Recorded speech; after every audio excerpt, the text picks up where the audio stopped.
Welcome to this week's episode of the Hillingdon Hospitals Podcast. Today I'm going to be talking to members of the tissue viability team about moisture-associated skin damage and some of the preventative measures that we can take. To start, would you like to introduce yourselves? Morning, my name's Daisy. I'm the lead nurse for tissue viability here at the Hillingdon Hospital. My name is Adelaide and I am a tissue viability specialist nurse here at Hillingdon Hospital. Good morning, my name is Marina. I'm one of the tissue viability specialists at Hillingdon Hospital.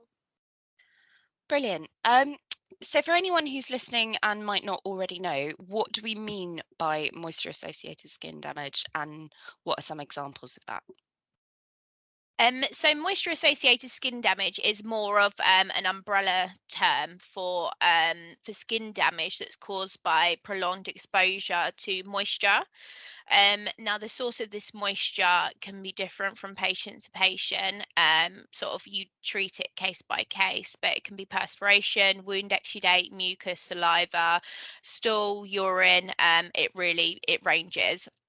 So MASD is characterized by inflammation of the skin occurring with or without erosion. So that's sort of how it appears clinically. Within the organisation, I would say that due to our acuity and the ranges of different patients we do see sort of a wide range of different types of MASD in our inpatient units. Lots of this is sort of admitted with. They're coming into the organisation with it, but it's something that we have to be very mindful of and prevent. And we have lots of measures within the organisation that we can take to prevent this. So what are some of the most common causes? So one of the most common causes, obviously, is the prolonged contact with moisture.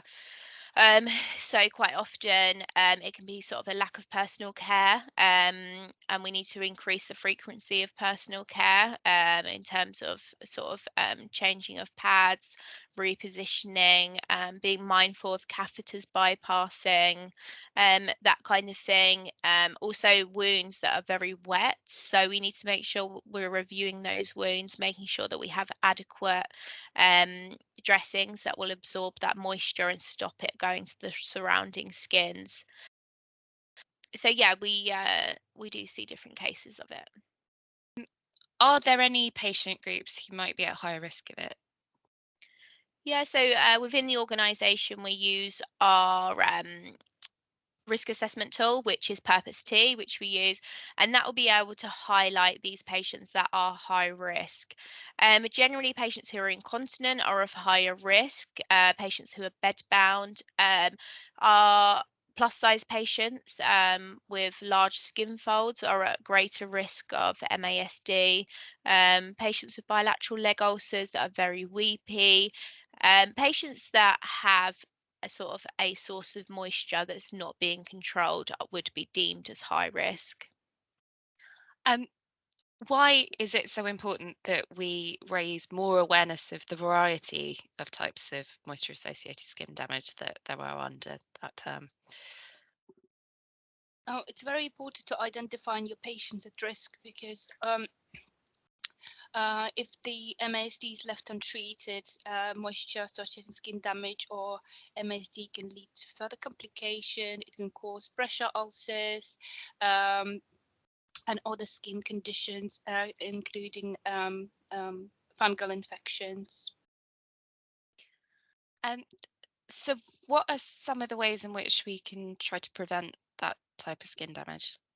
So it's very important to identify the high-risk patients, provide appropriate surface where the patient is being nursed, appropriate products, barrier products to protect the skin, providing appropriate personal care, maintaining good hygiene, keep the area clean and dry. So where can people access additional support if they're concerned about someone who is under their care? So if you have concerns about somebody under your care, you can contact us directly, the tissue viability team. The bleep number is 7040 or extension number is 3824. Alternatively, we always try and guide people to our intranet page, which we keep up to date.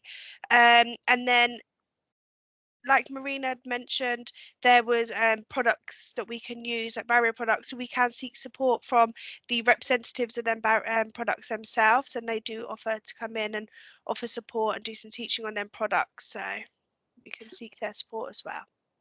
Lovely, thank you.